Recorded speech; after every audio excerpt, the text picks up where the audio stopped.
জানেন কি, পিঁপড়ারাও নিজেদের মধ্যে যোগাযোগের জন্য শব্দ করতে পারে।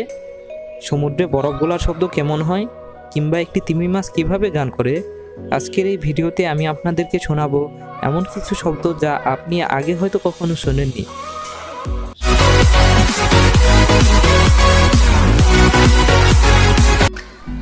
হিমশৈল গলার শব্দ। বৈশ্বিক উষ্ণায়নের কারণে হিমশৈল গলে যাচ্ছে, কিন্তু হিমশৈল গলার শব্দ শুনেছেন কখনো?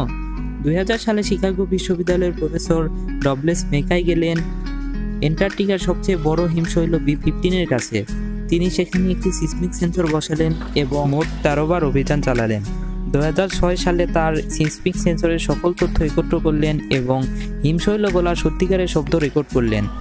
হিমশৈল গলার সত্যিকারের শব্দ এটি।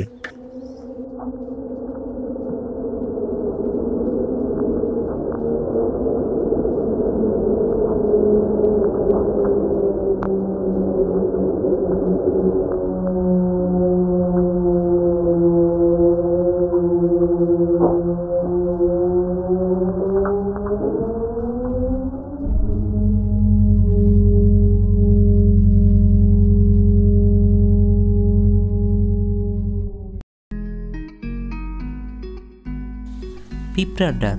আপনি হয়তো ভাবতেও পারছেন না, খুদে খুদে পিঁপড়েরা বেশ কয়েক ধরনের শব্দ করতে পারে। বিজ্ঞানীরা পাতার মধ্যে মাইক্রোফোন স্থাপন করে রেকর্ড করেছেন পিঁপড়ার ডাক।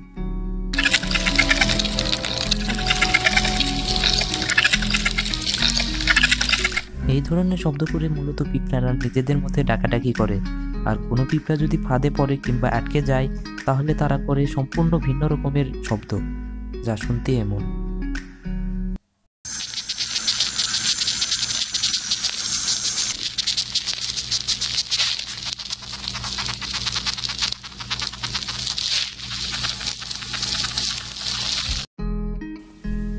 তিমির ডাক। তিমি মাছ যে শুধু এর দানবীয় আকারের জন্যই বিখ্যাত তা নয়, তিমিদের মধ্যে নীল তিমি এবং হামপ্যাক তিমি নিজেদের মধ্যে যোগাযোগ করতে পারে।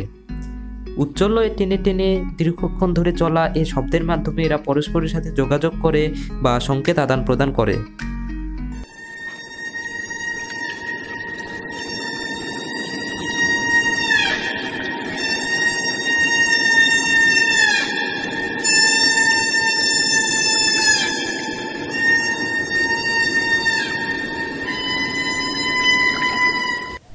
গবেষণায় জানা গেছে শুধুমাত্র পুরুষ তিমিরাই এ শব্দ করতে পারে। প্রজনন মৌসুমে নারী তিমিকে আকৃষ্ট করতে এ শব্দ করে তারা।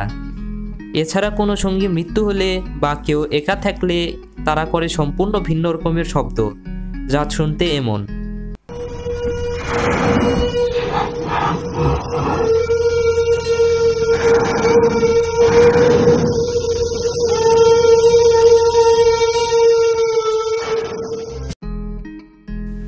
টিরেক্সের ডাক। ডাইনোসর পৃথিবীর বুক থেকে বিলুপ্ত হয়ে গেছে লক্ষ লক্ষ বছর আগে। এ কারণে বুঝতেই পারছেন কোনো মানুষই আসলে টিরেক্সের ডাক শোনেনি। কিন্তু আমাদের বিজ্ঞান প্রতিনিয়ত এগিয়ে যাচ্ছে। বিলুপ্ত হওয়া এসব প্রাণীদের ফসিল এর উপর গবেষণা করে বিজ্ঞানীরা তৈরি করেছেন টিরেক্সের ডাক। একটি প্রাপ্তবয়স্ক টিরেক্স রেগে গেলে যেভাবে ডাকতো তা ছিল এমন।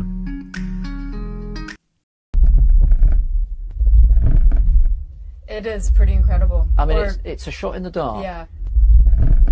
But we are using the evidence that we've got.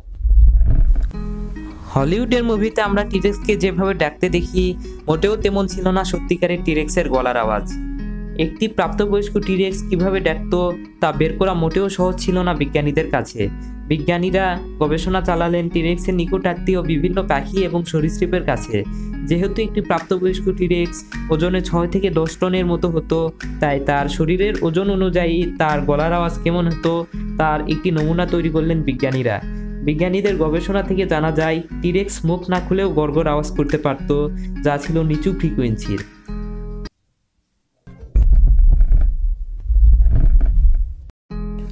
বাদুড়ের ডাক।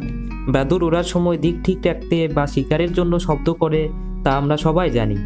এ পদ্ধতির নাম হলো ইকোলোকেশন পদ্ধতি। মূলত বাদুড় মুখ দিয়ে এক ধরনের শব্দ করে যা অন্য বস্তুতে আঘাত পেয়ে আবার ফিরে আসে এবং সে শব্দ শুনে বাদুড় চলাচল করে, আর এ শব্দ মানুষ শুনতে পারে না। লো ফ্রিকোয়েন্সিতে শব্দ যেমন হয় তা হলো এমন।